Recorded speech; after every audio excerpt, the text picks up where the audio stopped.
Ivan van Sertima was educated at the School of Oriental and African Studies, London University, and the Rutgers Graduate School, and holds degrees in African Studies, linguistics, and anthropology. He is a literary critic, linguist, and an anthropologist, and has made a name in all three fields. As a literary critic, he is the author of several major literary reviews published in Denmark, India, Britain, and the United States. He was honored for his work in this field by being asked by the Nobel Committee of the Swedish Academy to nominate candidates for the Nobel Prize in Literature from 1976 to 1980. He has also been honored as an historian of world repute by being invited to join UNESCO's International Commission for the Rewriting of the Scientific and Cultural History of Mankind. As a linguist, he compiled the Swahili Dictionary of Legal Terms based on his fieldwork in Tanzania, East Africa in 1967. He is the author of They Came Before Columbus, the African Presence in Ancient America, which was published in French in 1981. And are you ready for this? It is now in its 16th printing. That's quite an achievement. Dr. van Sertima, Professor of African Studies at Rutgers University, is editor of the Journal of African Civilizations. Recent books he has edited include Blacks in Science, Ancient and Modern, Black Women in Antiquity, Egypt Revisited, Nile Valley Civilizations, African Presence in Early Asia, African Presence in Early Europe, African Presence in Early America, Great African Thinkers, and Great Black Leaders, Ancient and Modern. Dr. van Sertima has lectured to more than 100 universities in the United States, the Caribbean, South America, and Europe. He appeared before Congress on July 7, 1987, to challenge the Columbus myth, and he also was there to set the record straight, might I add. Please join me in welcoming my husband, Ivan van Sertima.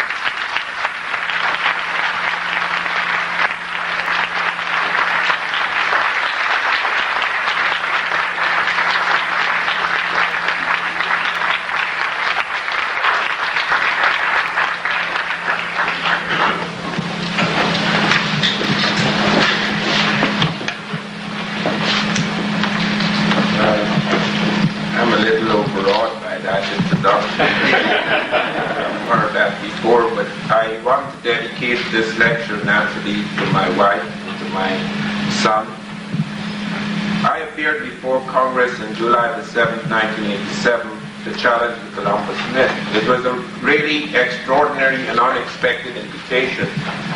But the Christopher Columbus Quincentenary Commission was meeting, and the oversee committee of Congress wanted to check in what they were doing, and they had heard word that there was a very serious challenge to Columbus's to the claim that Columbus had discovered America. So I was invited to give due cause why we should not celebrate this as a discovery by Columbus.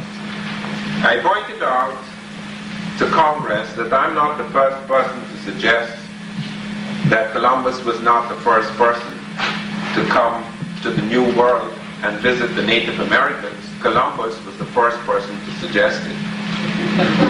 He actually said in the journal of his second voyage, Columbus, by the way, made 4 voyages in this direction, and he actually said when he was on his second voyage and when he was in Haiti, which was then called Hispaniola, he said that when he was there, the Native Americans came to him and told him that black-skinned people had come in boats, in large boats from the south and southeast, trading in gold-tipped metal spears. Now, note this. Note how the evidence builds up. People have accused me at times of being ahistorical, but by that they mean that it is not possible, and I have not found it possible, and no one can find it really possible, to reconstruct the early history of America and early history of Africa in the way we reconstructed in Europe. Europe, in spite of its great tribal wars, has had the enormous advantage of having an archival continuity. That is, you can go to the libraries in Europe and you can track back hundreds of years of history in detail. You cannot do that in Africa, and you cannot do that in America. The reason is not the lack of books. Please do not misunderstand that. The Native Americans had thousands of books. We only have about half a dozen survivals of books in America. We have the Popol Vuh, the Bible of the Quiche Maya. We have the Codex Dresden, the Codex Madrid, the Codex Troana, the Codex Natal, the Codex this and that, the Titulo Coyoy.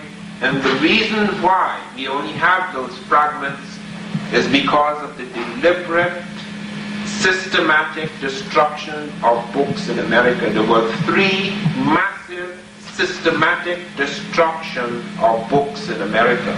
Bishop Landon, the Yucatan, said, "Burn them all. They are works of the devil." That is the reason why we have so little surviving. These are not people without books. The same thing is true of Africa. Africa has as many writing systems as Europe. Europe has very few writing systems. Take the words, "They came before Columbus." They came before Columbus. Those are Anglo-Saxon songs. The script is not English. English has no script. That's Roman. The French have no script. It's Roman. The Spanish have no script. It's Roman. The Germans have no script. It's Roman. Only a few European tribes had writing systems. The Greek, the Roman, the Russian, there's the Cyrillic alphabet in Russia.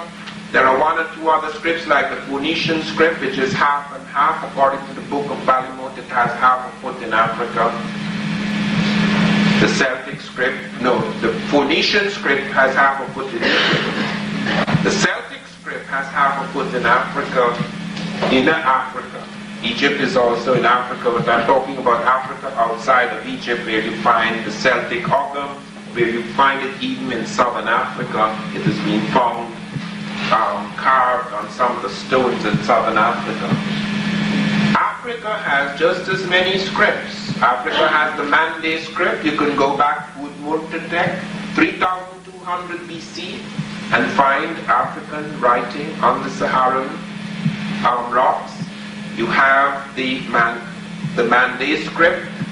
At Udmurtetek, you have the Akan script, both a drum script and a written script. You have the Faka script, which is found in Suriname even to this day, the only script that traveled to America with Africans.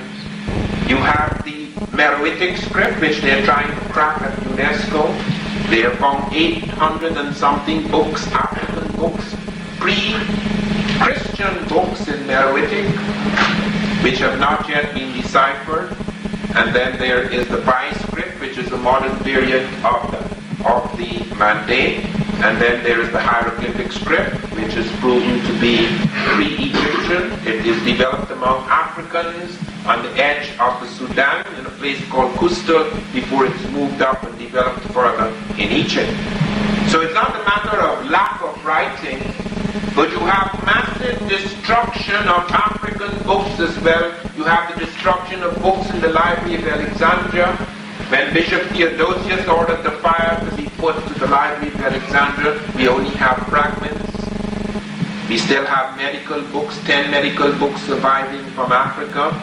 Earlier than any medical books in the world, we still have mathematical papyri surviving from Africa, earlier than any in the world.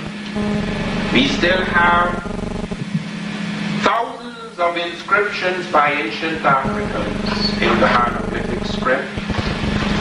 And we have the destruction of libraries at Timbuktu, which is razed to the ground twice. We've now found manuscripts under the ground, preserved in dry earth, which we're trying to recover.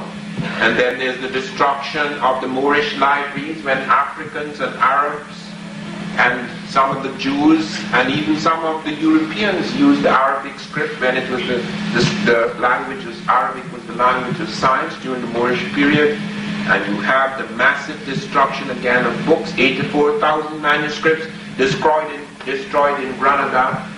That is the reason why we have to go to all of these disciplines in order to reconstruct the history of America. So it's not an historical method, it's the only historical methodology that we can.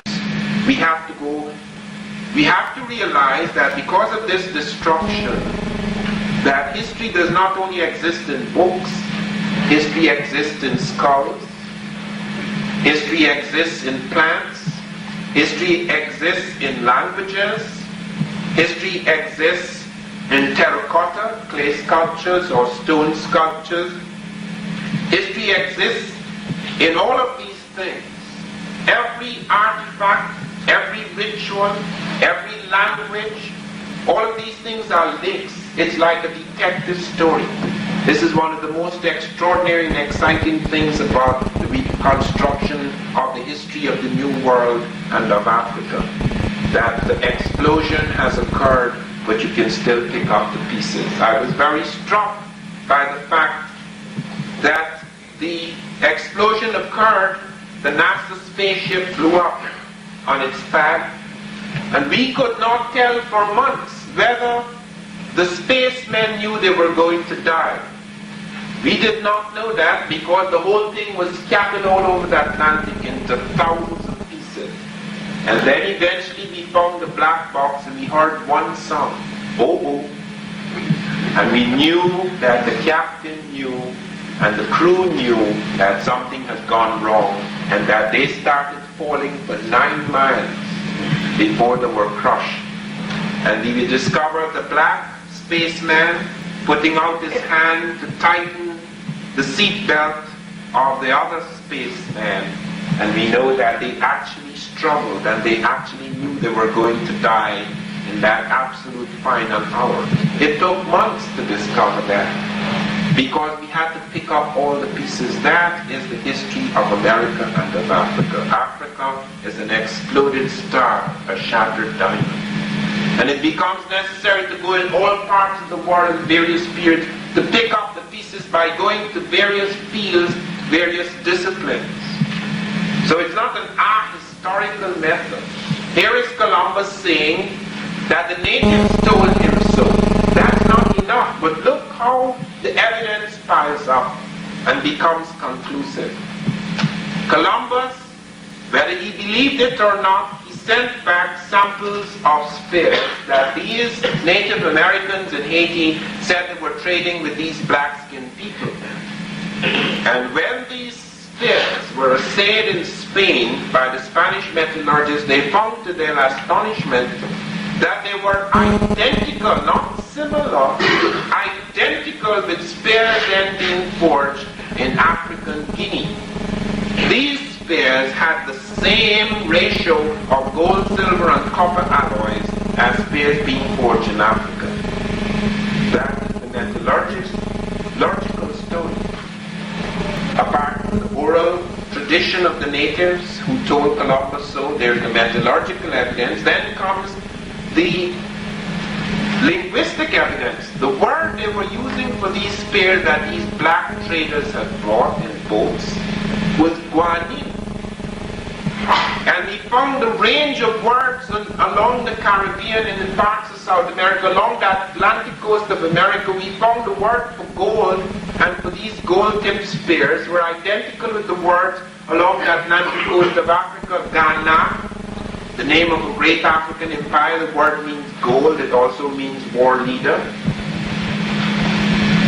Ghana, Ghani, Ghanin, Guana, Guanabo, all of these words linked. The same words appearing in Africa and appearing in America on the same Atlantic coast crossed by the ocean. And then we find other strange words. Words not connected at all, yet meaning the same thing. Arbitrary words. Nuka, Nuke, on both sides of the Atlantic. It's a gold word. It's used for certain types of jewelry. And Africans were particularly adept at the development and cultivation of special kinds of gold jewelry, to a whole range of work, tumbaga. All of these things connected with the gold trade are passing from one to the other. And then when we leave the linguistics, we find something even more astonishing. That the Portuguese who had entered West Africa very early, about 50 years before Columbus, saw a cotton growing plentifully along the Atlantic coast of Africa. Assuming it to be African, they took this cotton, this is before Columbus, 30 years before Columbus at least, and planted it into one of the Cape Verde Islands just off Africa. And when botanists studied this cotton, assuming it to be African, they put it in the lab, they found it was Gossypium hirsutum var. Okay, don't get confused by the strange terminology. Gossypium is cotton, hirsutum is an American brand of cotton, var is the variety punctatum.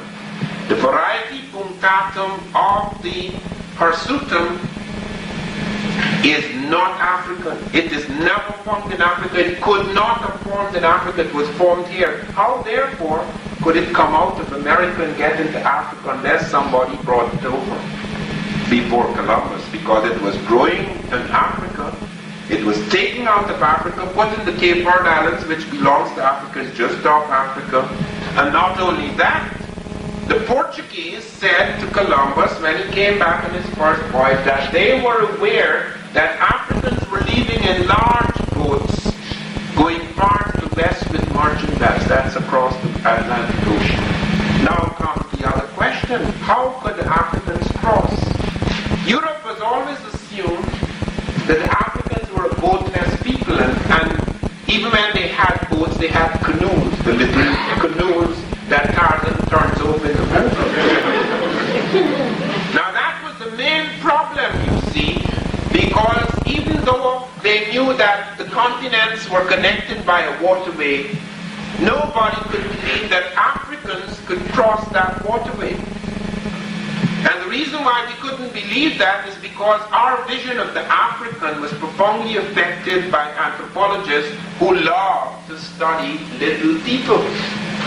They went in the bush and they studied the little insignificant, irrelevant African. Now I'm not dismissing the African because I come from an insignificant, irrelevant part of British Guyana, what was then British Guyana. No way you could study my little forest village, exotic though it was, and get a sense of what was happening in Guyana proper. No way could you study my village and get a sense of what was happening in South American civilization. Do not for one moment believe that you could go anywhere in the world at any point of a civilization and get a sense of the civilization.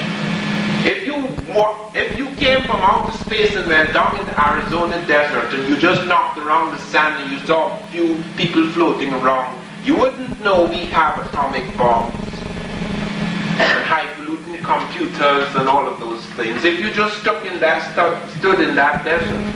And I've often pointed to the story where I went to parts of Europe, in some parts which are extremely poor. They're not like the highly industrialized Western Europe, which had fed upon the labor of the world and the wealth of the world. They did not have the same built-up situation, and therefore they lived in a position where you could see they were very peripheral Europeans.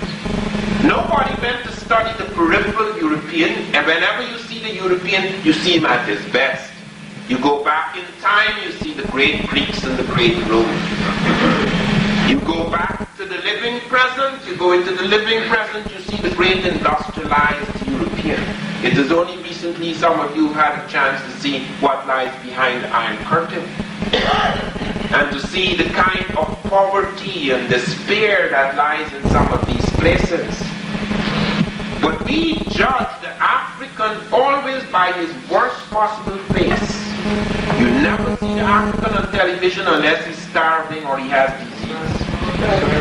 You never see a parliament. Have you ever seen an African parliament? When I left London University and I went to the Dar es Salaam University, I could not believe my eyes. You see this room? studied most of my life at London in a room a quarter of this size. That's London. That was a little room in London. You had some marvelous looking lecture halls, yes. But when I went to Tanzania and I saw the African University, London University looked like a joke.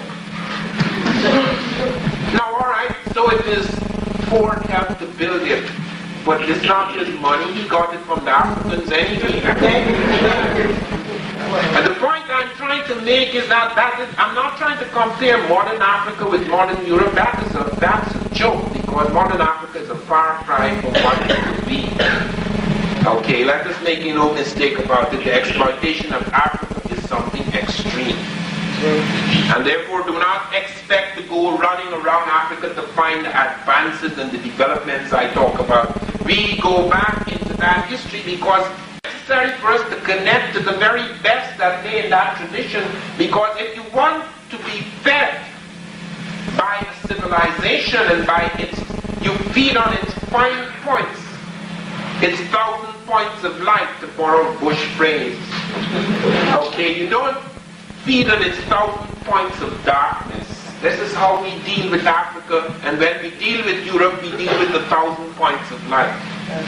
It is very important, therefore, this is central. That is what makes it so difficult. Who is aware of the fact, for example, that the Chinese report Africans were bringing elephants to them in ships 2 centuries before Columbus? You can't take elephants from East Africa across the Indian Ocean in dugouts. If you had put elephants in the Santa Maria, Columbus would have not gone very far. And the Mughals of India made the cities and African people admirals of the Indian Ocean out of respect for their shipping. The Chinese had such a magical idea about Africans in water that most of the pearl fishers in China were Africans.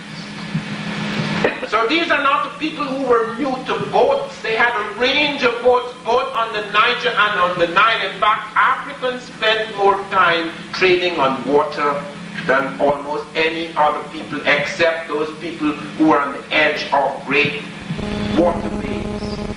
Their waterways, the Nile and the Niger, there is no longer rivers in the world except the Amazon. So how could these people be ignorant about boats? We have found all sorts of boats on the Niger and the Nile. We found things like the catamaran of the Pacific, though it's sturdier than the catamaran of the Pacific, the jointed dugouts. We have found power canoes in Africa, 48 men on board, 24 rowing, 24 resting, that could go from Puerto Rico to Venezuela in one day. We have found ships that were older than Christ, 1,000 years before Christ, along the Lake Chad, along the Niger as well, the papyrus reed boat, which could cross the Atlantic. When Heyerdahl, the Norwegian explorer, pointed out that the Africans had ships that could cross the ocean thousands of years ago, people mocked. Papyrus reed boat, said the scientists. If you put papyrus reed in the ocean, it would get waterlogged and sink. And they actually proved it to their satisfaction. They took a big piece of papyrus reed and they put it in a lap tank and it sank. And Heyerdahl said, if I were to take a piece of the Queen Mary, which is made of iron, and put it in a lap tank, it would also sink. So flying in the face of these experiments, Heyerdahl actually had Africans, Abdullah the Jibrin and the Buduma people on Lake Chad, build a papyrus reed boat. And in 1969, the Africans, having reconstructed a boat that was used long before Jesus, put it on the Atlantic from Safi in North Africa and brought it all across the Atlantic without steering. The rudder broke on the first day and it came by itself on the currents. Nobody even bothered to enter into that study. That land and water are two totally different things. Land, once you are not hit by great tempests, And once you're not stilled by calm, water is easier to travel on than land. Hayadar showed that on the map, when he was coming from one of the Pacific Islands, the map said 4,000 miles. When he clocked the time, it was 1,000 miles. Why? Because water is alive. It moves. This is a spinning star. It spins the water with it. The water moved, the ocean moved 3,000 miles in his favor. When he tried to get back, the ocean moved 3,000 miles against him. It took 7,000 miles to get back, 1,000 miles to come forward. You're really dealing with different phenomena.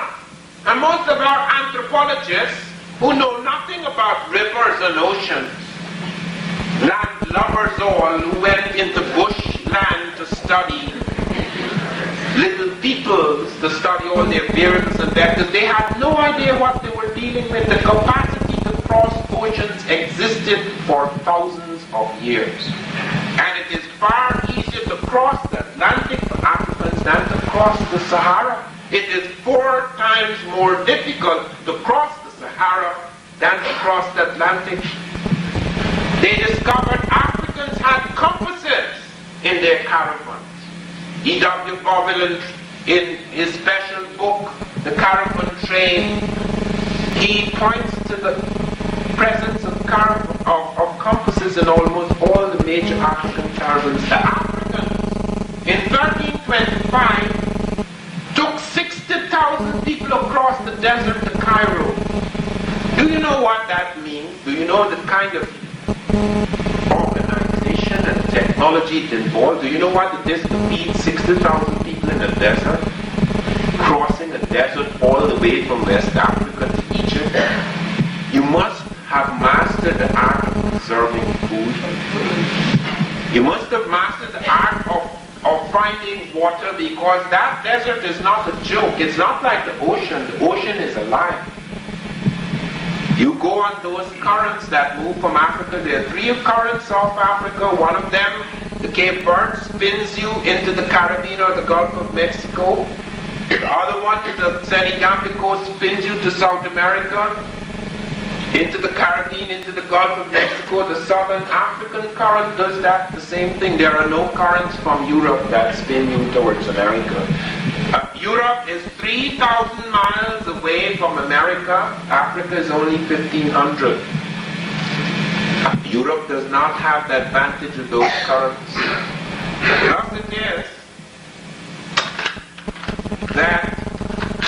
Thus it is that not only was it possible for Africans to cross, but several times, even by accident. Alain Bombard, who is not as well known as Thor Heyerdahl, conducted the most extraordinary experiment. He took an African dugout, which no African would be fool enough to use deliberately on the Atlantic, but he took the worst ship. He took the African dugout without a sail, without a crew, without food or water, and crossed from Africa to America in less time than Columbus or Vespucci. He went further.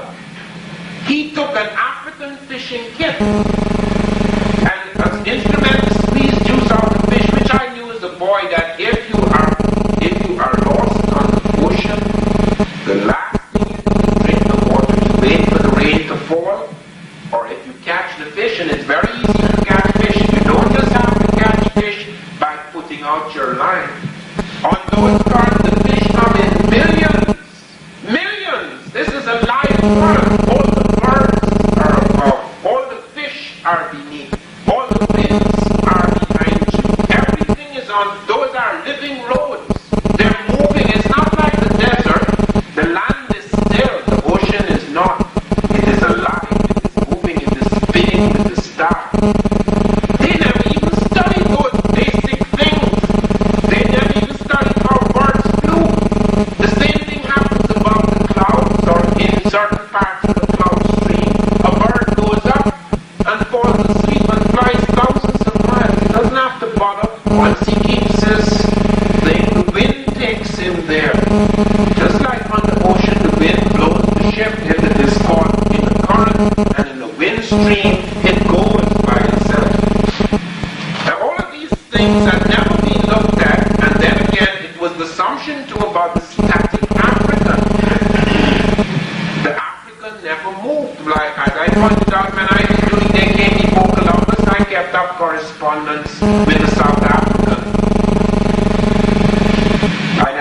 the man was black, because it might have interfered with communication. My name is Van Sertima. It sounds Afrikaans. It's a Dutch name.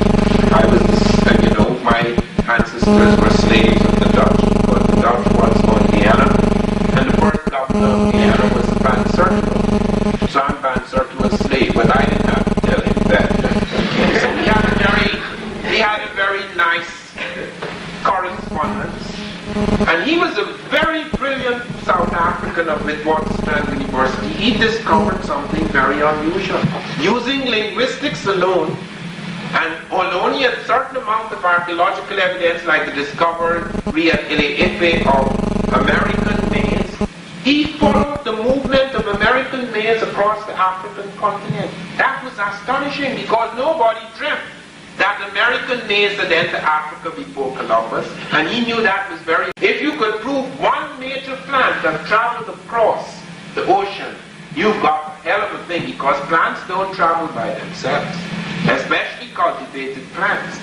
And he showed how it was distinct from the sorghum of the Africans, and how it could be related back, because if they got it from X tribe, it carried X tribe's suffix to the name of the maize, or the name of the plant, and so it went right through. And then one day I was startled, because I had assumed that since this man had made this discovery, it had liberalized him, because he was agreeing with me there were Africans in America before Columbus. Then he writes, Van Sertima, if you were to find the yam, the Caucasian, and the Negro, all three of them West African trading items in America before Columbus, then someone must have brought them there. See the implications? The Negro is only an item. He's not a proper human being. So if you find him where he shouldn't be, someone, a proper human being, brought him there, like the yam and the Caucasian. And then I began, that thing shocked me so much, that I began to look at Wiener very carefully, again because Wiener was considered to be a liberal. He had actually had big fights with his wife, who was very prejudiced. And then I began to realize that even though he had advanced, Wiener had, and was a liberal in his time, that he was still contained, because what he was trying to prove in his books, African, the Discovery of America, was yes, Africans had come to America before Columbus. He didn't go as far as the South African, that somebody brought them there, but he thought they were bringing Arab cultural electricity to America. They didn't have anything of their own. Even their magic, he tried to track back to the Arabs. So that what you were finding is that even men who had made major advances were imprisoned within the strictures of prejudice. They knew nothing about African science, they knew nothing about what had happened before the slave trade, and they were fed. Poor Weiner, he had no racist intentions, but he couldn't help himself, because man's mind and consciousness is shaped by the world around him. How can our children not think of the African or people of African descent as inferior when all the films show it to be so? I thought so. What did I know about the African? Whenever I saw him, he was with Tarzan. And it didn't strike me as strange that he was in the jungle, and yet this guy came in after him, and he was in charge of all the animals, and he did win the battle. It didn't strike me as strange. It always seemed to make sense, because he wasn't supposed to do anything but to be grateful that the white Tarmangani arrived on the scene. Now, because of these assumptions, we have difficulty. So that even when the discoveries are made, you cannot relate, because you have to shift. Something has to shift inside. That is the reason why when I finished They Came Before Columbus, I realized that there is no way that you could discover something or reconstruct something and make a whole world believe it, because the world would have to reconstruct itself. Therefore, you have to get at something else. That is why I started the journal. Because I realized that we have got to reconceive the African ancestor before we can understand. Even when we have new facts, we have to have a different vision to understand how those facts fit in.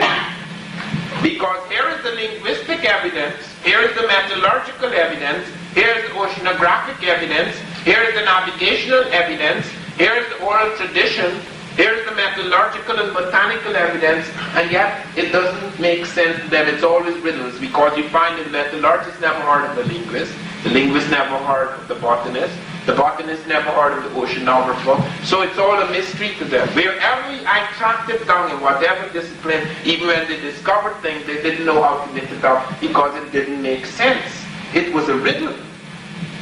They found, for example, something more astonishing in plants. They found that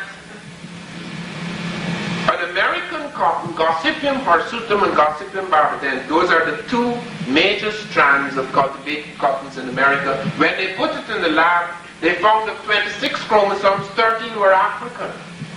This is American cotton, ancient American cotton. Not all that ancient, going back, say, about 2,000 years before Christ. And they could not understand, how could this happen? How could you have an African, half this thing is African and half is American, which is what was even worse. The African thing was cultivated, the American thing was wild. How could they intermarry and interfuse so many thousands of years ago? So they said perhaps it floated from Africa by itself. Okay, see, ones are just like my good friend Professor Jeffries. He's dead now, so perhaps I could mention his name. Of Witwatersrand University. If you find African here, somebody floated him over. If you find his cotton here, it came by itself. So they actually put it in a tank. Professor Stevens put the cotton in a tank to see if it could float from Africa by itself. He actually tried to simulate the temperature and salt water deposit in the Atlantic, the salination of the Atlantic. And then he put the cotton seeds, and after 2 weeks they sank. He was a little depressed, and then a bright idea struck him. Perhaps they may sink, but they may not die. So he tested them, he acid diluted it, and found in fact they hadn't died, and therefore he pursued it, saying perhaps they may sink, but they would cling to driftwood, submerge, and come to America. And then in the third week the cotton seeds sank, and the experiment had to be abandoned. Then came a bright botanist, Proctor, who suggested birds flew from Africa to America with the cotton. Since blacks can't move, birds can. And then they found birds do not eat cotton balls for lunch. And they actually choked them with the cotton. They said that it may remain in their stomach, they may have accidentally picked up the seeds and it will remain in their digestive tracts over long periods. Then they found that wouldn't work, because when it came out of the digestive tract, it would lose both form and potency. Then they suggested perhaps it came across the Bering Straits. It was absurd, because the only possible cotton that could have come across the Bering Straits was an Asiatic cotton. And the Asiatic cotton, Gossypium arboreum, is a later mutation of the African cotton, Gossypium herbaceum, which is the ancestor of the American cottons, hirsutum and barbadense. So now they were faced with a real mystery. But they insisted on that until Hutchison showed that the frost would have killed it. Then it was abandoned, it was a riddle, it was a mystery. Because it involved the movement of African types, and since African types were seen in a certain context, you could not proceed any further. So I'm trying to show you that prejudice has made it difficult to build a scientific history. And the assumption too that unless it's written down, that it doesn't exist, and that when it is written down, that's it. When in fact the people who are writing it down have no idea of what they're doing, except they're making it so. You find, look at the Smithsonian. The Smithsonian now has an exhibit in Washington, D.C., in which they show all the early people to be white. Now all the discoveries show that that's not impossible, that men are not, there are no inferior superior races, but that the black figure born in Africa had to be born black because of the intensity of the sun and the ultraviolet radiation, etc. Yet they present him as pink. because they can't jump. Okay, it's impossible to make that jump.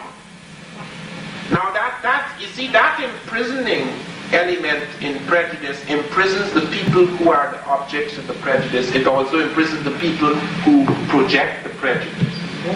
So then you find, even when discoveries are made, they become difficult. Now my testimony to Congress brought up many elements, not just the late pre-Columbian journeys, but other things that had happened in America that indicated that you had this movement across the Atlantic. And another thing I pointed out is that Columbus never once put foot on the American continent, north or south.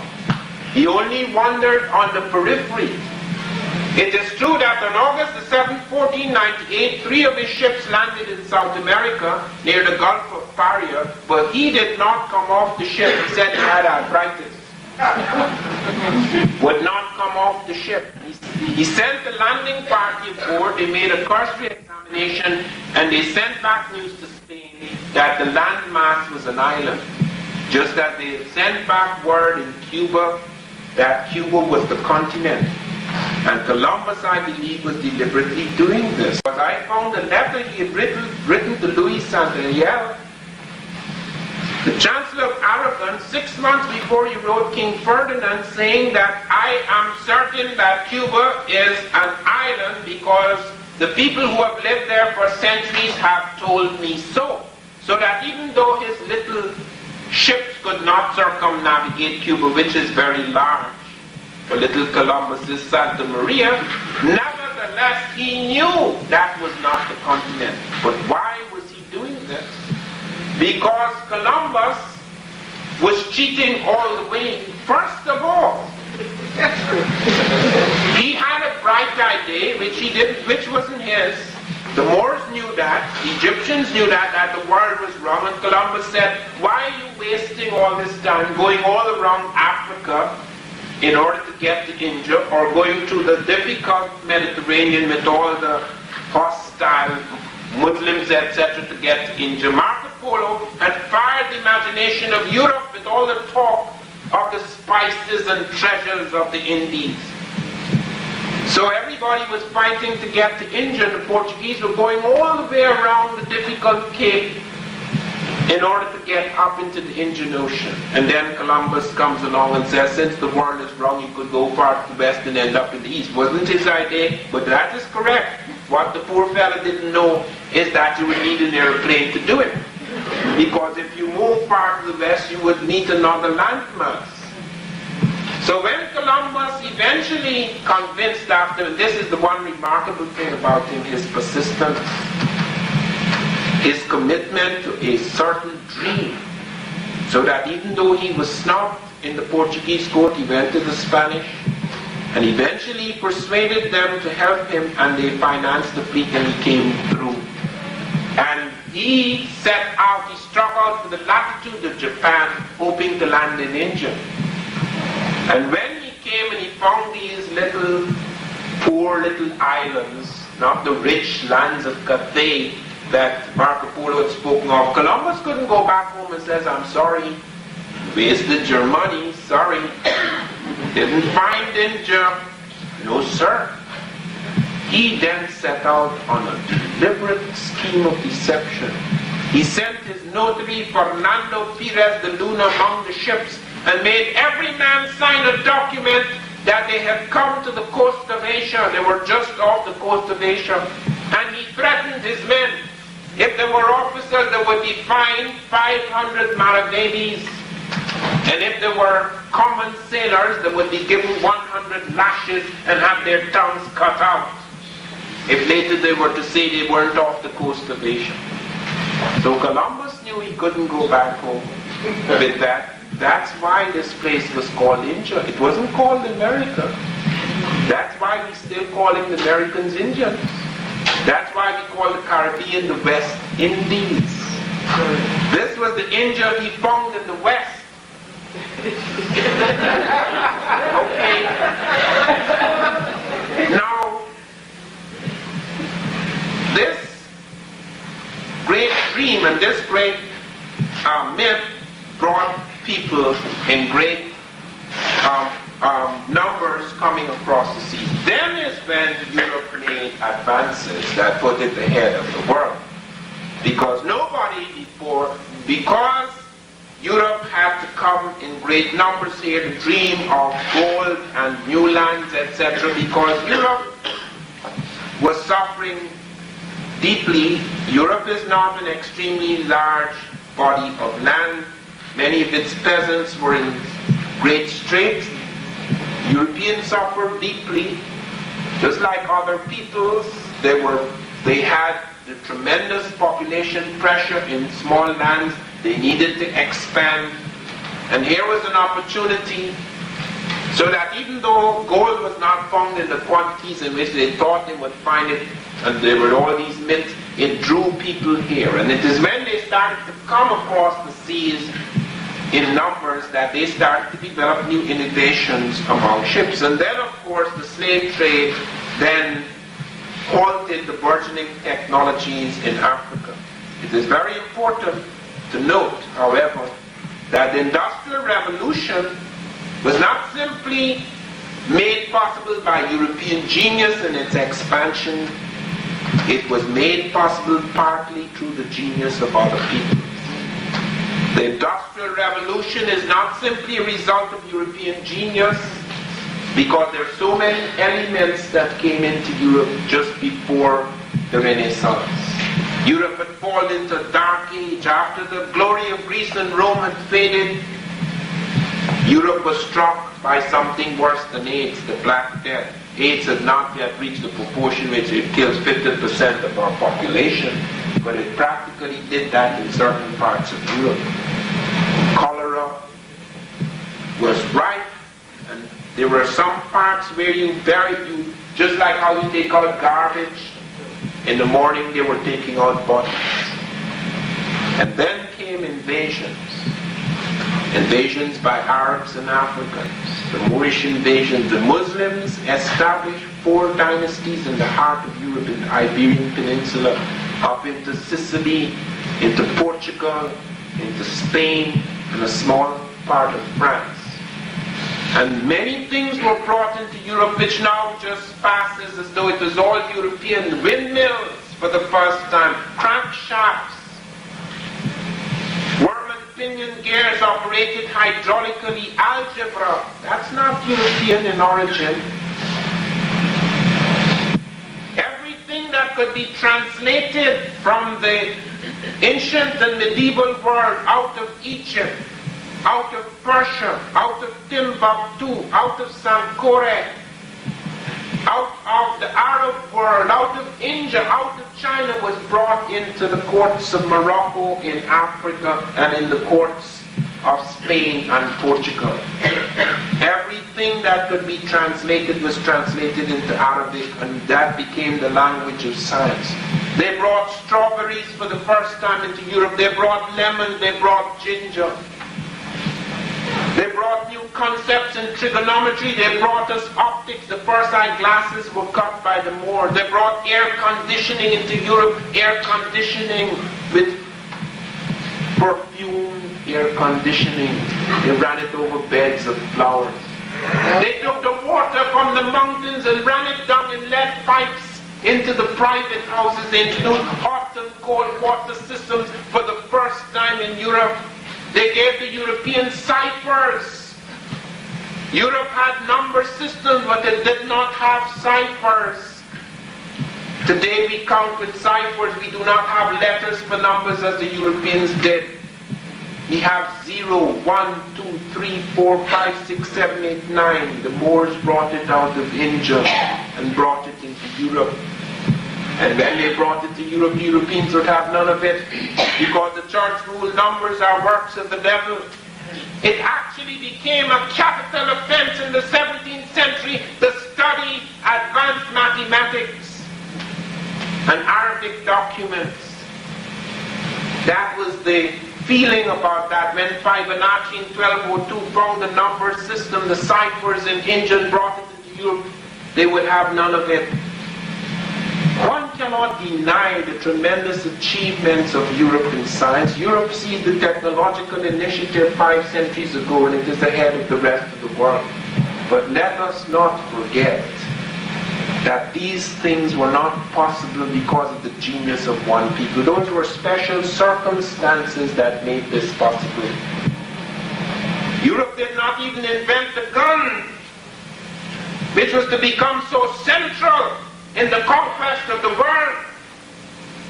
It was the Moors who took gunpowder technology out of China. They were the first people to use the fire stick. You could see the Moors using the fire stick in their invasion of India. Gunpowder technology brought into China, into Europe. Even the sails on the ships of Columbus when he set out, though he later changed those sails, were Arab, Latin sails which Arabs and Africans were using on the Indian Ocean. Even the compass, the astrolabe, through the Greeks had taken the astrolabe. They'd refined the astrolabe, but the compass came out of China. The Moors had brought it in. It went through all sorts of Arab refinements before it turned up on European ships. So it's a world technology, a world brain, a world genius, the composite of many things that made these jumps possible. And it's only because of 5 centuries of slavery and second-class citizenship that we have come to believe that one people did it all and the other people did nothing. And that is why it becomes difficult now to restructure history.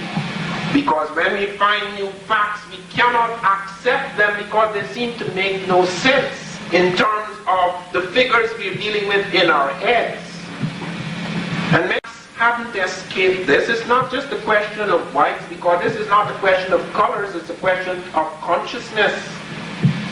Of being able to make that leap beyond colors. Of being able to become aware of what had happened in the world. That conquest was an extraordinary conquest. You can't talk about, as I said, the Congress, you can't commemorate 1992 as the achievement of one people. If you're going to have a commemoration, it has to recognize and celebrate cross-cultural streams. Because that is what made America. America is not America because of Europe.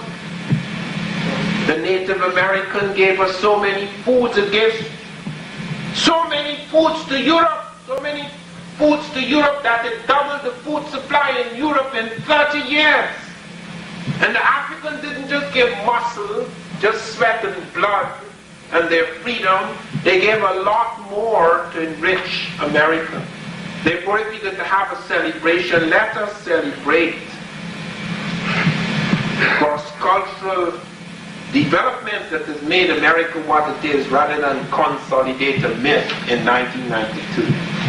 Well, after my testimony, the chairman of the Congressional Oversight Committee urged the Christopher Columbus Quincentenary Commission not to refer in future to this as a discovery, but merely as a contact, as an exploration. And of course, that annoyed them very much. One of the members of the Christopher Columbus Commission rushed out and told the New York Times, even if Columbus was not the first to come to the New World, he was the first to go back and give a press conference. Well, at least that's some kind of a modification, isn't it?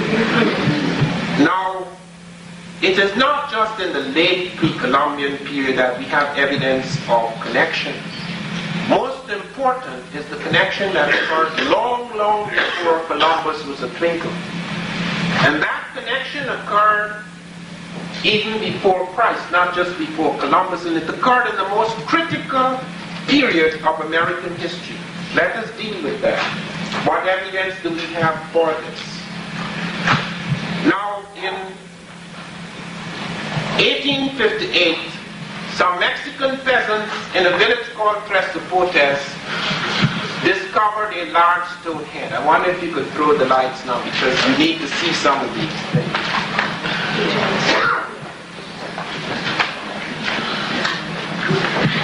If someone could turn on the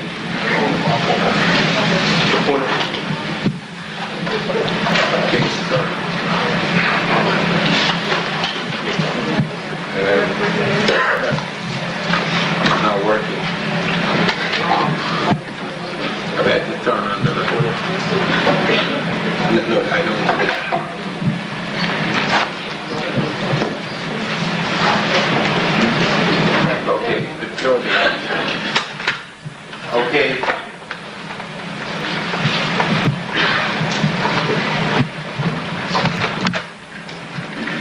In this area, Transatlantic is where you see those diamond points. And by the way, wherever you see the diamond points, it's where they found an African presence.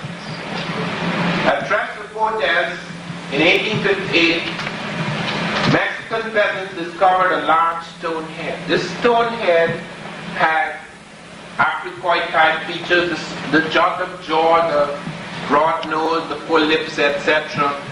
Now that can be not entirely dismissed, but it isn't enough, because one could say, well, there are some Asiatic, since Africa people the world, there are some Asiatic types who still retain a powerful Negroid or Africoid element. Okay, but now look at this. In 1862 came another discovery. This is the discovery now in 1862 where we not only saw the front of the head, now this is 10 tons. One head, 10 tons. It's taller than a man. It's a colossal head. This is the side of that head. Now look at this. This is the back of the head. Now this has never been published by the Smithsonian or the National Geographic. It is as if it does not exist. This was found in files of the Smithsonian.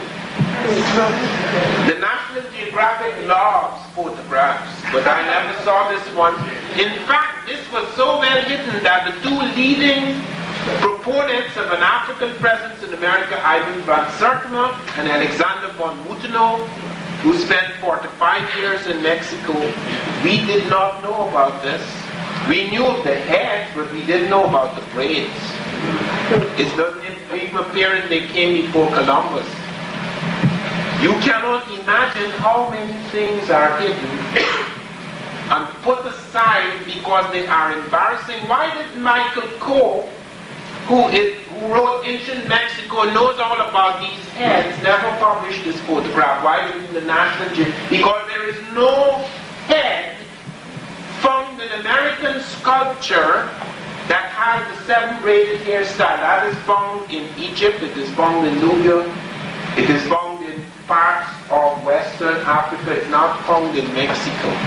So it's not just a question about the broad nose and the full lips and the jut of the jaw, what they call prognathism, but there's a cultural element that is unusual. It is actually mentioned in the Spanish book by Beatriz de la Fuentes, and I only became aware of it, as I say, about 2 or 3 years ago. Now, we have found, even after they came before Columbus, they have found quite a number of these heads. One of them, in fact, I'm sorry I can't show it tonight because we don't have the slide for it. It's sunken in a pit, and one day it appeared with his face staring upwards. You know they haven't removed it from the pit yet. There's a big argument going on between the area or region in which it is found and the national government as who is responsible for taking it out of the pit. Now these heads, some of them look like Afro-Asiatic, obviously mixtures between an Africoid element and Asiatic element, but some of them are strikingly Africoid. Now people could say, but some Africoid types could have come across the Bering Strait. But the study of these types show that this is not a type that merely came in with the Asiatic and melted and blended into the billion-body gene pool of the Native American. These are new entrants. These are people who migrated at a specific point in time. Because we have studied closely the sculpture of the early American before this head. The American did not learn his art at all from anybody from outside. This has nothing to do with art. Get that very clear. This is not artistic influence. These are potters or sculptors looking at something that is alien to them and noting its features, because this should not have been drawn here. It is deliberately cut out by the native because the helmet should have covered it, as it does in most of the cases. It's only in 2 cases we see hair on the stone heads, but in the terracotta we have dozens of the terracotta in which we can see the hair. Now this shows you the size of these heads. Now in spite of the fact, as I say, that you have thousands of pieces made by the Native American, he does not make a colossal head. The African got very fascinated in Egypt and Nubia and parts of West Africa with making a head alone. The head was the seat of consciousness. Even in their sculptures where they make the whole body, you notice they have a tendency to make the head bigger than it is in proportion to the body. It's not that they don't know about proportion. It's because they consider it the seat of consciousness is more important. And this colossal head, 10 feet high, 6 to 9 feet high, weighing from 10 to 40 tons. This is a 38 ton. 38 ton. And Michael Coe was asked, why do you believe, okay, this is not one from America now, this is a stone head from Africa showing you the involvement with the kind of head. That's in Africa? That's in Africa.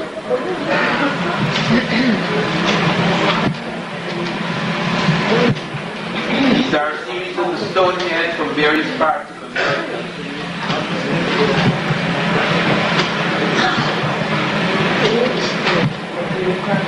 That is Bladlock, that is the rain god. Now look at it closely. This one has recently been removed, although it has remained quite solid for 3,000 years in the sun and rain. It's recently been removed because acid rain is beginning to destroy some of these things.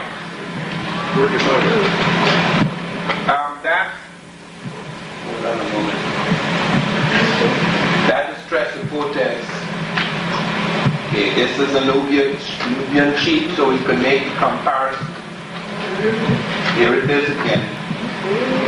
Now that doesn't appear in Michael Coe either. Though these heads are avoided. Now here you can see the hair stand. This is supposed to be a Native American Indian. Okay. Now this puzzles people because this is before Christ. We have found the first sequence of these heads, even though they're found in 1938, 1939, the first sequence appears at a place called La Venta. They're found rooted on a wooden platform. The wood has been carbon dated because you can't carbon date this stone. So if it is found standing by itself, you can know it's very old, but you can't be sure of its age. But in the case, we were extremely lucky that in 1938, they found 4 of these stone heads rooted in the wood. 1939, rather, the expedition set out in 38. In 1939, they found 4 of these stone heads rooted in the wood in a ceremonial platform. And they were able to carbon date the platform at Leventa, which turned out to be the capital of the Olmec world. It gave a reading 948 to 680 BC. It's 814 plus or minus 134 BC, which is between 948 to 680 years before Christ. It is an Olmec civilization. Now we go back because sculpture in America goes back thousands of years, but none of them weigh 10 to 40 tons and are so colossal they're taller than men. Just the head alone, just a head alone. Now, no people spend so much time on the head, colossal heads, as Africans. You find that with the Sphinx. You find that with heads at Tanis in the Egyptian Delta. You find it in many places where the head is given this incredible significance. You can find thousands of little beautiful pieces made by the Native Americans, but none of them making these colossal heads, who suddenly start coming. And then what is very unusual, these heads are found about about 60 or 80 miles away from the stone out of which they are made. And it cannot be crossed. They cannot cross the land to bring it there because there's a vast gorge. So unless they levitate, they can't take it across the gorge, which means they have to bring it down the river. Now that is not a joke. Because if you're using little rafts or dugouts, you can't bring that down the river. In fact, the Japanese attempted to do just that in Egypt in 1978. They were humbled because they'd seen all these barges, bringing the Egyptians bringing these incredible things down in the barges. When the Japanese tried to put it on the barges capsized. We now know that those are no little barges, that the barge at Shepsop is 500 tons heavier than the ship used by Lord Nelson in the Battle of Trafalgar. The Japanese had to use steamboats in order to bring those things down. And in some cases, some of these heads, like Raloc, moved by the Americans across parts of Mexico. The bridge broke. The cranes broke. We found out when we were trying to move things from Nubia, when the Aswan Dam finished by the Russians with the sweep over parts of Nubia, we rushed down there to move some of those monuments, and the cranes broke. So that it involved a different kind of technology. I'm not saying that technology was an advance of ours. People concentrate on certain things, and sometimes they make leaps in certain areas that we do not make again for a long time. The movement of these things baffles us. And we have found, according to Heiser, that there were identical methods of heavy transport in America as in Egypt. And that there is no precedence for it. There are no long stages where they're making these colossal heads and moving them. Suddenly in one place they suddenly appear. And then they begin to appear in related areas at La Venta, at San Lorenzo, at Presapotes.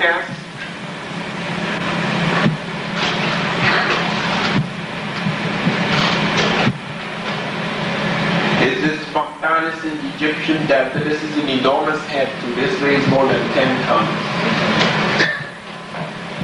And this is a reconstruction, imaginative reconstruction by von Mutado. This was one of the Sudanese kings, pharaohs of the 25th dynasty, the end of the dating equation, and these are some of the stone heads from America around him. This is claimed to be some kind of ancient African script, but I do not know that for sure, and therefore I will not advance it as such. That was advanced by a colleague of mine, Professor Clyde Winters, but I have some doubts about Winters' decipherment, so until we do further studies of that nature, we shall not accept it. This is, it's very difficult to see this. These are the eyes. That is carved. Now there you have, as I say, not just Africoid type picture. Now you have a cultural element, okay, that is very interesting here. There are the eyes, the nose, the mouth, and there is this peculiar thing. And you can't see it now, but there is a hand standing on the edge here. This is a Chalcatzingo. This is cut deep into the heart of a mountain. Okay, and the hand stands like this with a peculiar ornament on the wrist. And we have found that kind of thing in the Nubian world during the battle with the Syrians.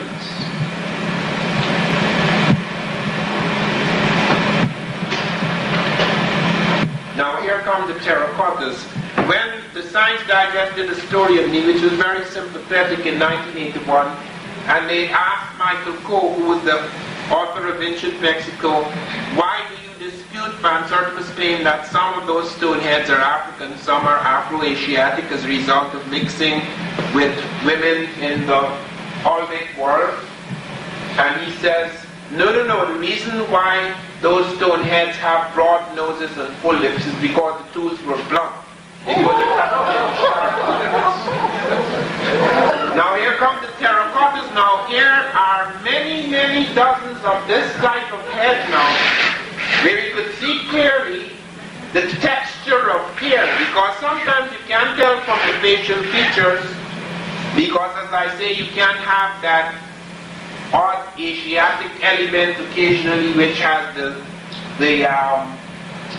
Africoid prognatism and the broad nose, etc. Here now you find the terracotta, which may not be as photographically realistic, but here the effort to show the texture of hair very different from the straight mongoloid type of hair of the Native American. You can see it there. I held this in my hand. This is thousands of years old. This is before Christ. This is in the Olmec civilization. The Olmec, by the way, are the first major civilization in America, not the first culture. Okay, please make a note. There are cultures going back many hundreds of years in America before this.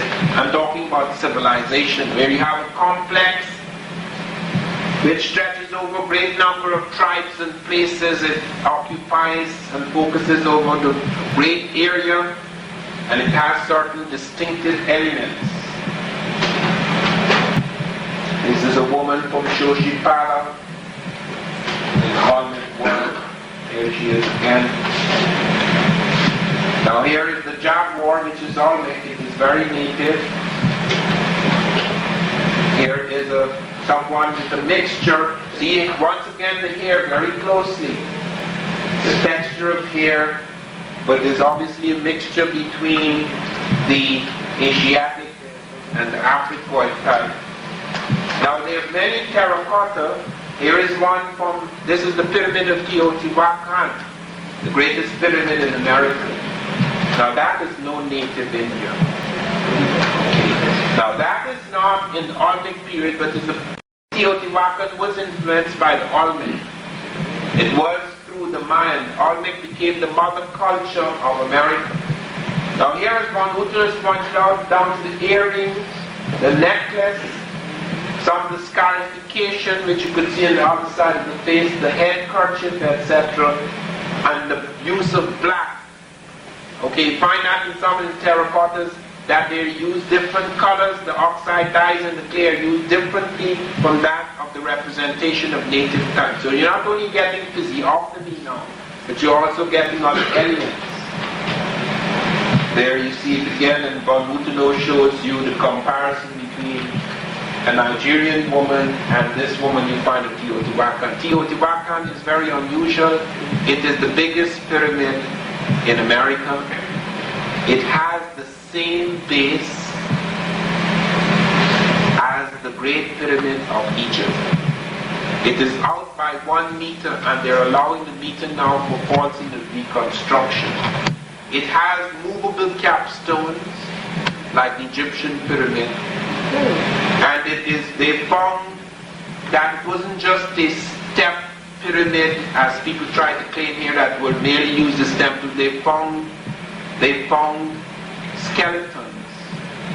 They found burial urns, funeral urns inside of the pyramid of Teotihuacan, so that both the tomb and temple function is satisfied. We also have that at Palenque.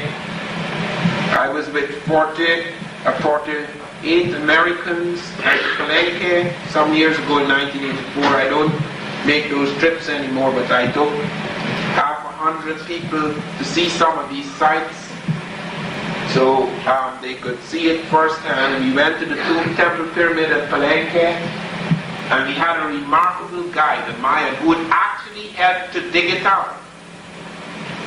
And he came and he listened to my lecture about the Egyptians and so forth and so on. And he came up to me and says, I knew that for a long time. You haven't seen anything yet. There are 400 temples in this area. We have only dug up 2. And he said, would you come during the night with me And I said, this is against Mexican law and I'm a foreigner. He said, don't worry, I know everything. I even know the police. Okay, but we didn't have time. But we will go back someday to check that out. But he brought us into the chamber. We went far down on the ground. We had an unfortunate incident that day because I had told all the people who were coming with me, you have to really exercise before you come on a trip like this, okay? Because you have to climb up pyramids and you have to go far below the ground in tombs. And we went far below the ground and one of us fainted because the air is stifling. In fact, the first people who entered that tomb died because they have, like the Egyptians, they have traps. So that when you open up the stone, some peculiar thing comes out. It's either you get some snake bite. I don't believe that because the snake couldn't have survived that long. But there are certain things they plant there that kills the archaeologists. And we've had terrifying incidents with that in Egypt and in Mexico. Anyway, we went far down in there and then we saw this incredible tomb with all these strange markings. And you want to know how on earth could they take this thing? This thing is so heavy. I'm sure it's heavier than this room. And it's put right into its niche. And it has all of these incredible inscriptions. And when you come down the steps, you must know how hard it is just to take a camcorder down the steps, much less to take something like that and put it into its perfect niche. Now, that is just one of the tomb temple things, because people have argued that there is no connection between the two. They've argued, for example, when I was attacked by the New York Times, my attacker said that in Egypt, the pyramids are tombs, here they're temples. That is a lie. They have found very few bodies in pyramids. They find the bodies buried elsewhere. They find great sarcophagi, but when they open it, they rarely find the mummies. But even when they do, in the few cases that they do, you can show that there's a temple adjoining the pyramid, so that the tomb-temple function is not separated. And then the business about how in America it's all steps, whereas in Egypt it's all conical, that is not true. They began by building step pyramids, and we've x-rayed the pyramids and found steps inside. So even when they built the conical, many of them retained the steps in order to get the ratio of run to rise more easily. So those distinctions are invalid. But there's not only the terracotta. This is found in Mexico before Christ. Now that is no Mexican. That is a drummer from Colima. Now this is from the Mandingo period. Before we come to that, this is 200 years before Columbus in Mexico. Now you're having scarification, headdresses, as well as a unique type of physiognomy. But before we come to that, it's not just the terracotta, that is the clay sculptures and the stone heads. Professor Wierzyński, and he's borne out by Professor Davalos, as well as the Miguel Covarrubias, they found, let me concentrate on Wierzyński because this is more modern. He found when he went to the dry areas of the Olmec civilization at Tlatilco, at Cerro de las Misas and Monte Alban, he found distinctive Africoid types. No mixtures here, except at Monte Alban where they're beginning to mix with the women more clearly and the Africoid element is becoming less.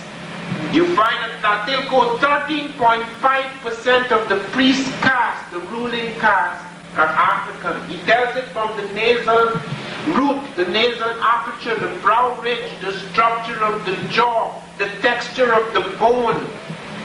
He tells it from the length where they found extended skeletal material, the length of limb different from that of the Native American, about 1.5 feet taller than the regular Native American. All of these things coming together. And at Tlatilco, at Cerro de las Misas, and finally at Monte Alban, where you have only about 4%. And you have actual evidence where you have a woman lying beside the man, buried in the same grave.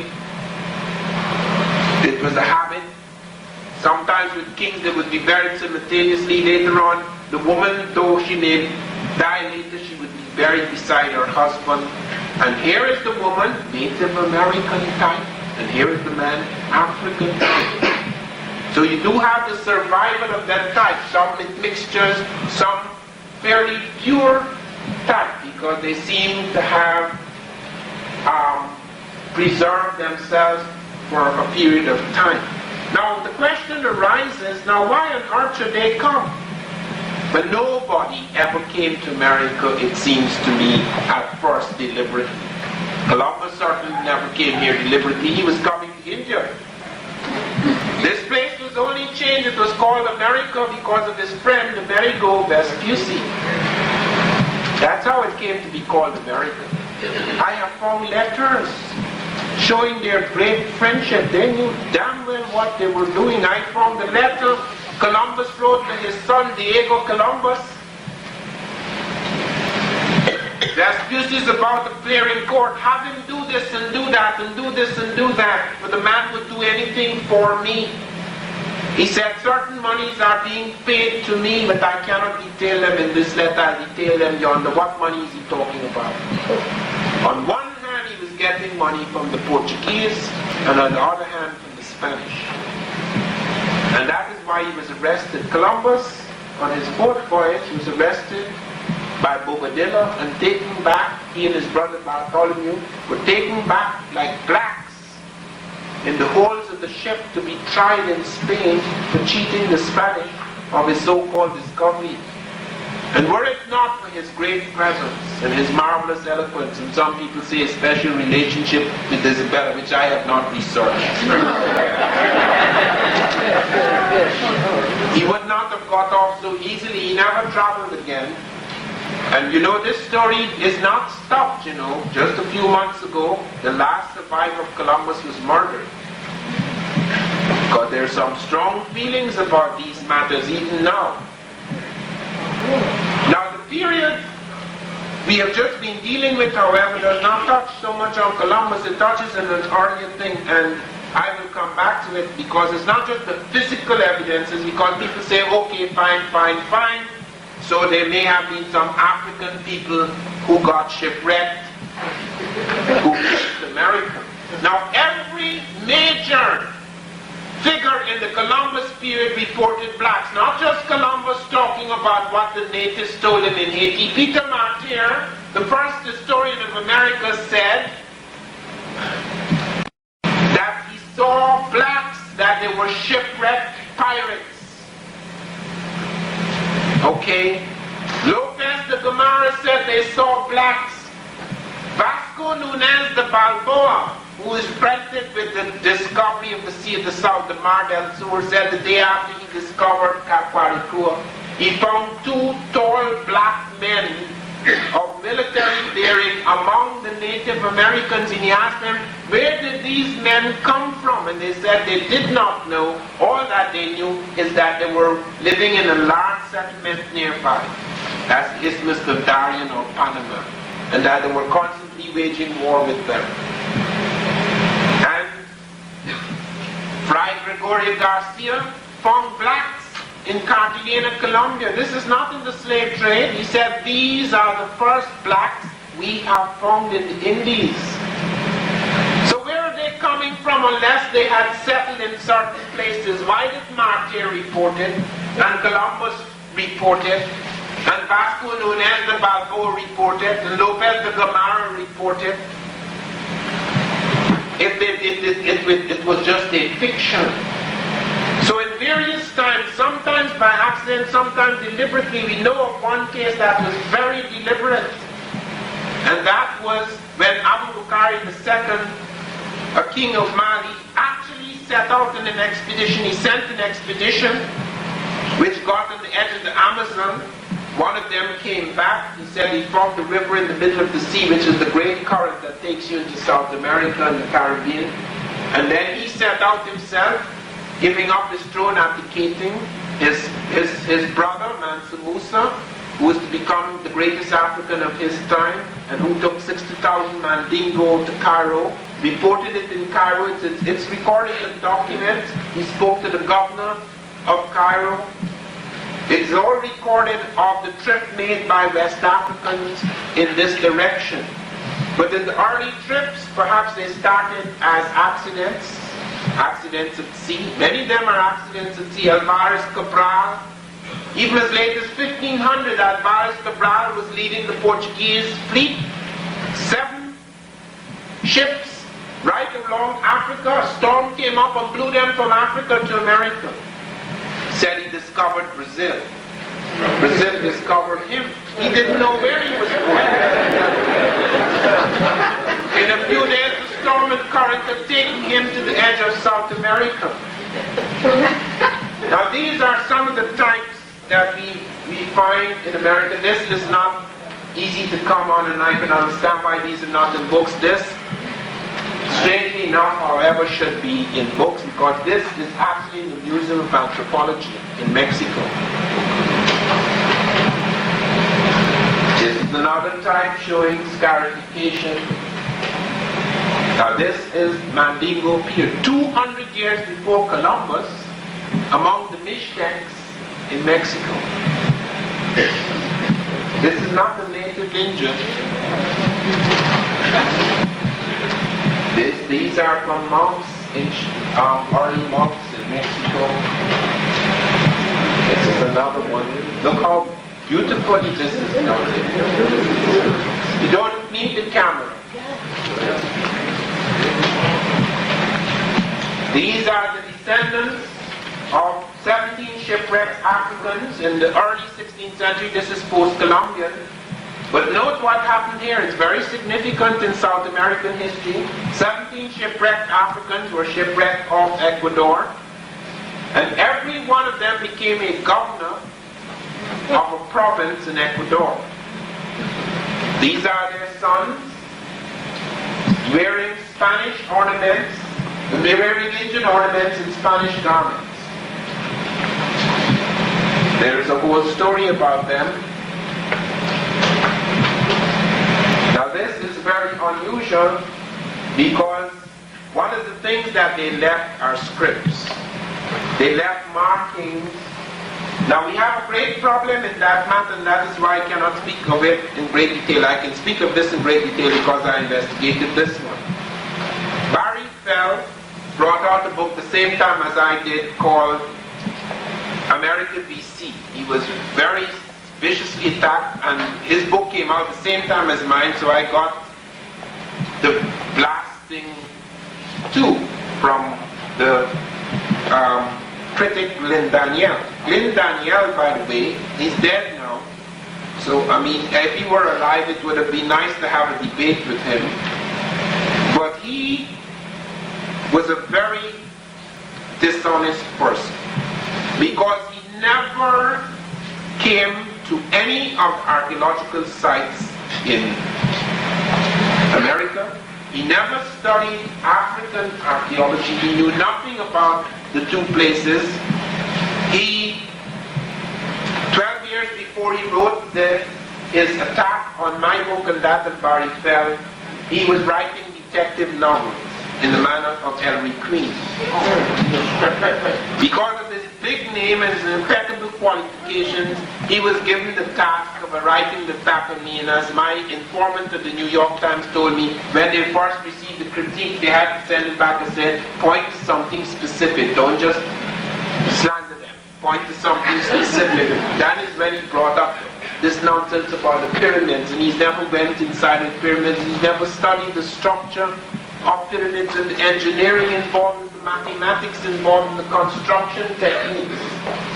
Now Barry Fell, most of his book was built on epigraphy. Now it's a whole new movement in that I today received a very significant document because there are many scientists who have come together in America to find out whether what Barry Fell has done is right or wrong, to dismiss those mistakes he has done and pursue very carefully and seriously what inscriptions lie in America that are not native to the Americans. So it does now fall in more responsible hands. I don't want to attack my good friend Barry Fell because I followed him on this.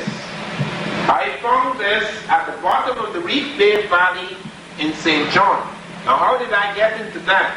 Because when I wrote my book, I never considered epigraphy at all, the study of ancient scripts. However, I brought out an essay in the New York Times on their op-ed page, Archaeology, Discovery of an African Presence in America, which they subtitled Bad News for Columbus.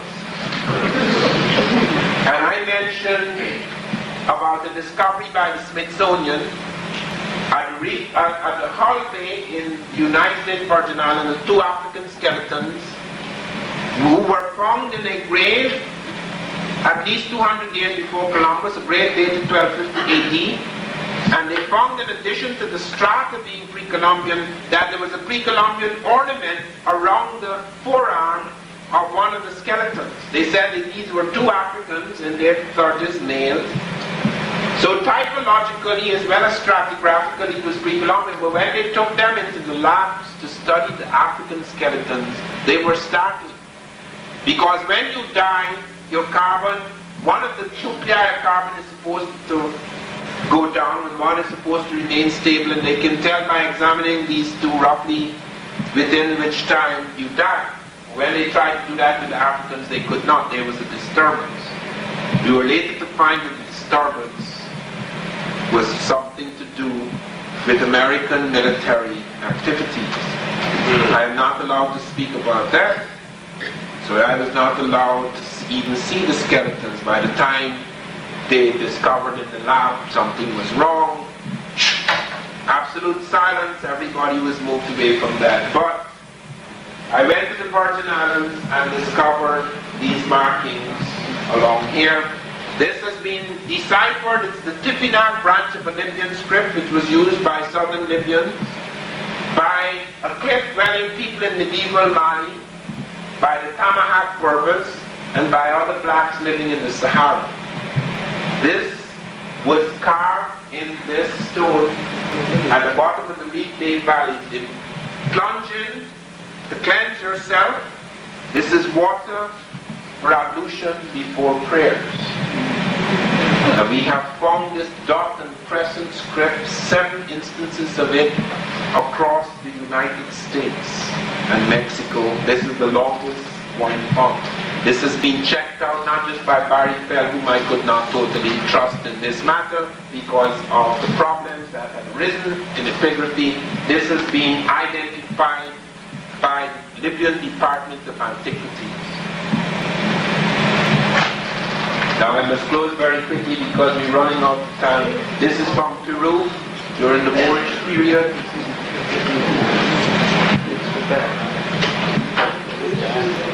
This is just showing you something about the so-called dugout.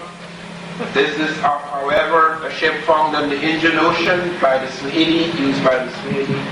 This is the Ra one, used by, rebuilt, it's the finance of Thor Haidal, but actually rebuilt by Abdullah Jibrin and the Baduma people on the Chad, which crossed from Safi, North Africa, into Barbados. These are the currents that took them there. These are the latitudes at which those currents appear. This is how Africa was connected up by caravan routes and rivers in early period before the slave trade. This is the most unusual map found establishing a connection between Africa and America. This map shows, here it is again, this map shows the correct latitudinal, longitudinal coordinates between the African Atlantic coast and the South American Atlantic coast, some islands in the Caribbean, even a little part of the coastline of North America. This map was found in Africa, in Cairo, in the Sac Library of Alexandria by Piri Reis. It has been established now from outer space as the most accurate map until the 20th century. Nobody in Europe could have drawn this map when it was found in 1513 by Piri Reis. 150 years after the death of Columbus, European encyclopedias reported that longitude had not been discovered and was undiscoverable. This showed the correct latitude and longitudinal coordinates. Only two people had mastered it, the Chinese and the Egyptians. The Chinese were not in the Atlantic. This map shows the Amazon River for hundreds of miles accurately. This map shows the Trata River in Colombia mapped for 300 miles accurately. Nobody mapped it like that until hundreds of years later in Europe, because longitude and latitude was only discovered in Europe in the 18th century. Let me quote Columbus. Columbus was despaired of his pilots. I have 8 or 9 pilots aboard my ships and they are like blind men. My pilots are so ignorant, I am not sure they can find again the lands I have discovered, unquote. This is in the Mount Olmec War now. These are now, look closely at the face. This is obviously a Native American face, it's not African. But look at the oddities that occur here where you have the double crown, which is only found among the Egypto-Nubians because of special things. Now, standing by itself, it's meaningless because you can always find parallels, odd parallels here and there between two peoples. But when you find a range of those parallels, arbitrary things, the double crown which appears nowhere else except among these two peoples, then you find things like this. Look at the bird and the serpent. Sorry, you can't see this very clearly, but there is a bird above, there is a bird there, there's a serpent above there. Now the plume serpent does not appear in America at first, just the jaguar, which is native to them. Then comes the plume serpent. Here it is again among the Olmec. This has been worn, but you can still see the serpent and the bird. Very unique in the world. There is it among the Mayans, who were affected by Olmec. There's the serpent and the bird. There it is in Egypt. There it is in Olmec world. There it is among the Mayans, the bird serpent. The plume serpent was central motif among the Egyptians, and it became central motif among the Mexicans later. Here in Egypt, this is a special figure, Ptah, with his crook. Here is Ptah among the Mexicans. Here is Thoth, a little monkey with the moon above his head. Here he is among the Mexicans. Here is the human-headed coffin found in Mexico. And again, in art, it's found in art in Nubia, it's found in Mexico. Nobody made the human head on coffins. It's very odd. Here you found ritual opening the mouth ceremony. Here in Egypt, the snake-headed stick, the peculiar figure kneeling or sitting, something like an ant. Here it is again, the snake-headed stick. And then you see the priest. There he has this peculiar thing, the head above his head and the tail between his legs. Here you see it again. And both performing the same function. Here you find, forgive me, this is bad photography, my fault, okay? I took these pictures, okay? Please understand, I'm doing this very hurriedly, so you still see my paper clips. But the point I'm trying to prove here is a God, and these two gods are pouring cross streams or libations of him, just like you see in that picture with the cross streams, and they're performing the same function. There are lots of rituals like that found in both places. Here are Atlantis holding up the world. This is a Potrero Nuevo. Here you see the four signs, that the four hieroglyphs of the sky that you find in Egypt. Here you find it too, showing that there were four, and that there are two here, but they represent the four. Here is a peculiar thing. Now note this. Nobody has these hand-shaped spoons and this peculiar thing that is used here. Now, the name is the same. Copal in Mexico, Cupi in the Egyptian world.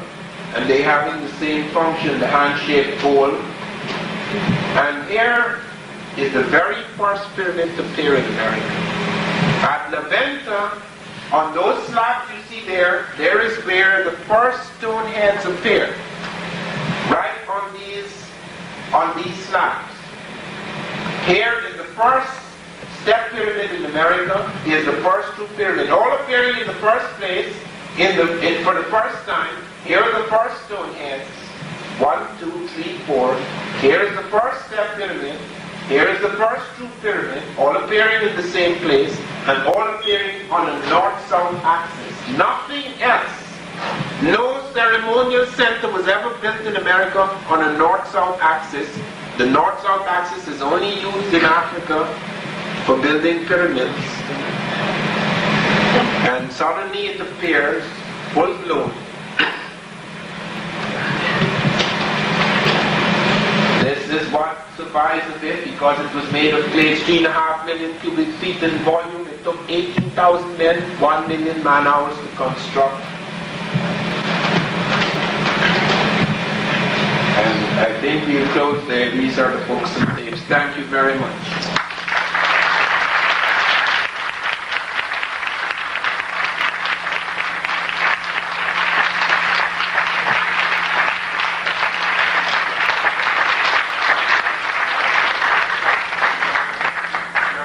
We're running out of time, but I will entertain 3 questions and 3 questions if we can. Yes, go ahead. There was something on the news this morning about the guinea worm. Have you heard of that? Some kind of a disease or something of a worm that infests your body. Why did that happen? Why? I just thought I would ask because it came out this morning. Can you give a brief discourse on Go ahead. Can you give a brief discourse on the habitation of the South Pacific? What? Of South Pacific. Yeah, I have The habitation. Africans and American people, but on the please, since we have so little time, I would like questions to relate to the expertise, for this. The study of the black in the world can cover millions of hours, okay? It's not as simple as we would like to think. It's very complex issue. So we let us concentrate on the African presence in American people phenomenon. The question of dating, right? The question of what? Dating, yes. When you get to the Olmecs, when I was taking a course of anthropology at Rutgers, the professor was saying the body modeling, scarification, and everything was done by extraterrestrials, so forth and so on, completely ignoring the whole fact. The question of dating, I heard that the Queen of Sheba sent an expedition 1000 BC to the Americas, so forth. It's not true. Okay? We have absolutely no evidence that dating, there are 2 types of dating that one can vouch for. Carbon dating is off sometimes about 100 years. Okay, but we weren't able to date. This has been dated twice by teams. They were able to date the platform, the ceremonial platform at La Venta, 946 BC. The second dating brought it closer to the 948 dating. You cannot date the stone, but the stone was rooted in the wood, so that we know that the platform had actually been reconstructed to accommodate the stone sculpture. That is why we can get the dating. Then there's another dating for terracotta. Von Mutino and I, we each put $1,000 in order to take one disputed piece to be tested by thermoluminescence dating, and it came within the very period we were talking about. A piece that was clearly Africoid terracotta, Africoid features, and people disputed it and say, yes, it was merely found on the site, but it couldn't be of that date. It's not pre-Columbian or pre-Christian. So we went and we paid for it, and it was tested. And it showed that it fell within that dating. Yeah. What does Hebrew agree is that when in the book Charles Happily says, quoted that certain land masses had before, so forth, but specifically in the western coast of Cuba, you said that the mountains that you seen above water, certain tributaries and the ocean have been formed over. How old is the map? Well, you know, Okay, it's not a map. Okay, the reason why Hapgood had, that's why this problem occurs, is because you have Hapgood put together fragments of map. The Piri Reis map is not, the Piri Reis map has a specific configuration of South America and Africa, which is still the same as it is today. Okay, so that it is not before the Ice Age or anything like that. There are survivals of maps that indicate a much, much earlier period in history. In other words, it is quite possible that there are periods in history that we do not know about. But this is not an alien period. Okay, it falls within the context of the data group. Okay, so the Piri Reis map falls within the context of 1000 BC, etc. It does not have configurations that are alien to that age. Yes. Do you have any evidence of Africans in Florida and up the East Coast at all? Yes, that is so. You could find that in Wiener's book. Yes. Okay, thank you. Thank you very much. Let's give Dr.